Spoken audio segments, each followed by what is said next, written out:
Hey there, welcome back to the channel. My name is Elvis, and in today's video we're going to be looking at the MG34 and comparing it to the PKM. Now, why these two LMGs? Well, one of my very best friends, in fact my first friend, way back when I came into the United States from Bosnia, which by the way is how I got my name Elvis.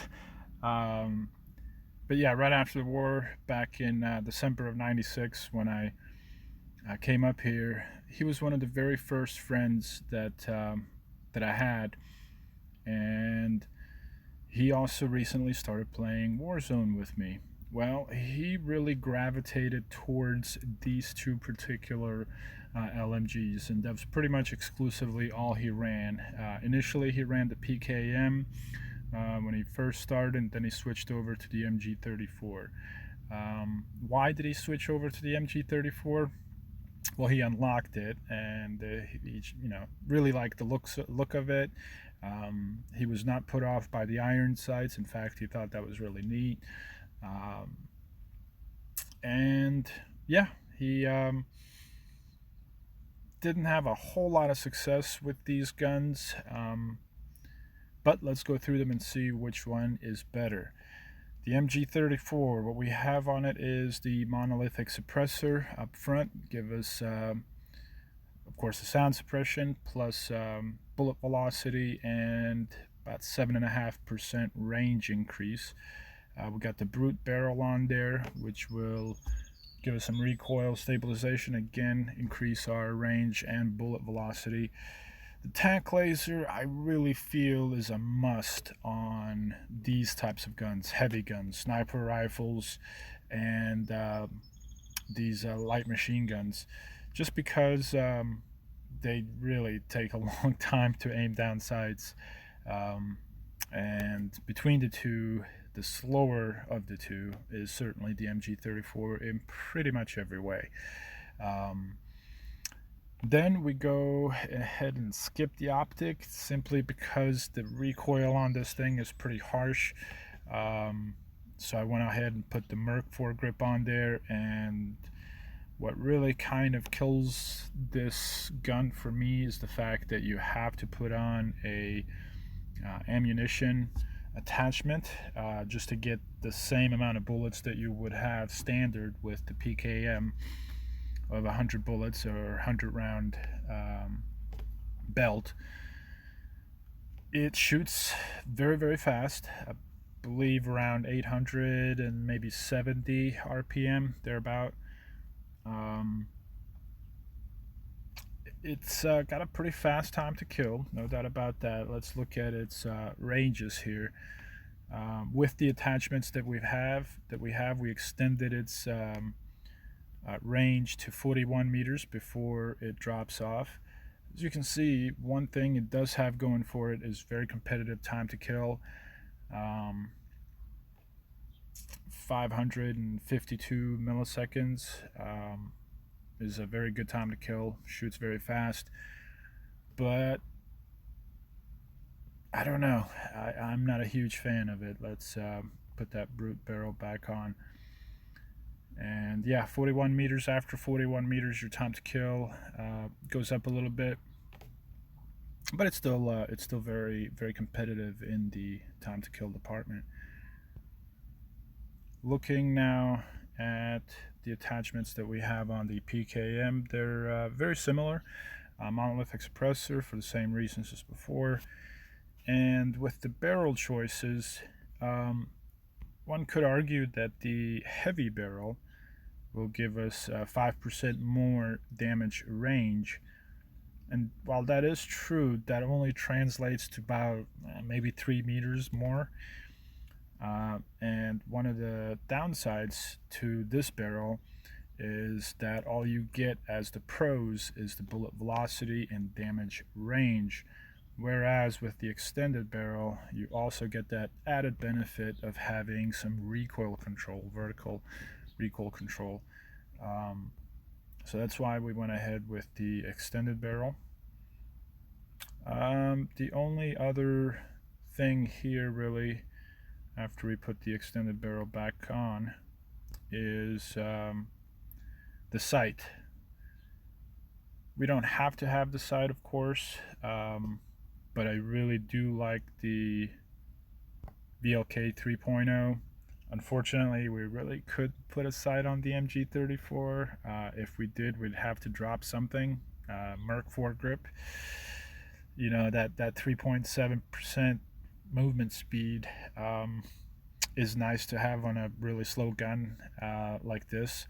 So plus the recoil control. I guess the only other thing you could maybe consider dropping would be the tack laser if you don't care about being loud, the monolithic suppressor. But yeah. So with the PKM, we do have that extended barrel, then the tack laser, VLK 3.0, and of course the very unique only to the PKM, the snatch grip, which does wonders for the gun speed wise. Gives us recoil control and faster ADS time by 50 milliseconds. It shaves off. So no other attachment that I know of does anything like that. So not only on the LMGs but on the assault rifles as well. So we'll go ahead and add that snatch grip back on, and well, damage range wise, this is probably your best bet for long range.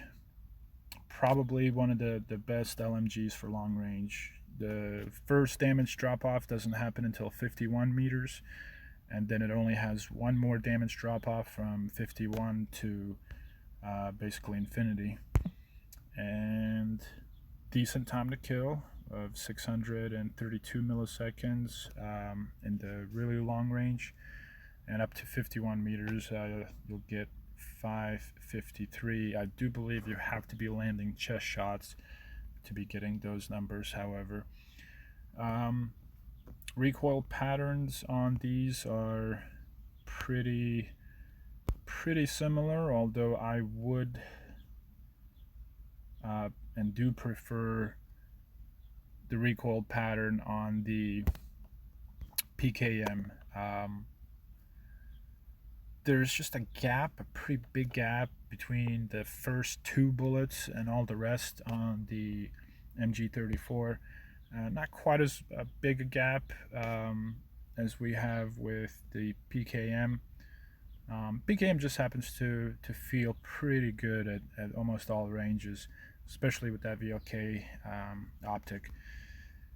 Personally, kind of giving my opinion on these two guns, I wouldn't choose either one. I really, the only light machine gun that I have been a huge fan of ever since it came out, of course, is the Bruin.